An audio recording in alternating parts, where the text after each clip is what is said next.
আসসালামু আলাইকুম প্রিয় ভিউয়ার্স, দেখেন গোড়া থেকে কিভাবে গাছগুলি কেটে দিছে। আলিপুর ব্রিজের সামনে প্রতিদিন অসংখ্য মানুষ এসে বসে শান্তির বাতাস উপভোগ করে, কিন্তু এইখানে গাছগাছলা না থাকার কারণে অনেক সময় প্রচুর রোদ ওঠে, কষ্টকর হয়। সেই কথা ভেবে একজন গরিব দোকানদার, যিনি ছোট্ট একটি চৌকি দিয়ে দোকানদারি করে, তিনি নিজে কষ্টে টাকা খরচ করে মানুষের উপকারের জন্য অনেকগুলি ফলের গাছ লাগিয়েছিলেন।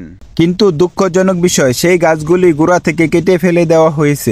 এটি একটি অমানবিক কাজ। তাদের মনে কোনো ভালোবাসা নাই কিংবা মানবতার স্পর্শ নেই। একজন গরিব মানুষ নিজের স্বার্থের জন্য নয় এবং 10 জনের স্বার্থের জন্য গাছগুলি লাগিয়েছিলেন এবং 10 জনের উপকারের জন্য গাছগুলি লাগিয়েছে, অথচ সেটাই সহ্য করা গেল না। এখানে তার কোনো জায়গা ছিল না, সড়কের বেরিয়ে এবং ভিতরে তার মামার জায়গা। সে শুধু জনগণের উপকারের জন্য গাছগুলি লাগিয়েছে। কিন্তু এই কাজে প্রমাণ হয়ে গেল সত্যিকারই ভালোবাসা মানুষের হৃদয় থেকে আসে, কাগজ কলম থেকে নয়।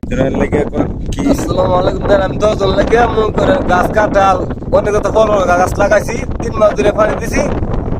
পরিশ্রম হালাল টেয়া, আমি পরিশ্রম কষ্ট টেয়া আমি লাগাইছি লইয়া কামা গাছটি পুরো কাটতে লাগছে। আকাশের লাগে নদী যাতে মানুষের শান্তি পায়, খাইবার খাবার লাগে আমার লাগি না, মানুষের লেগে লাগাইছি লাগে।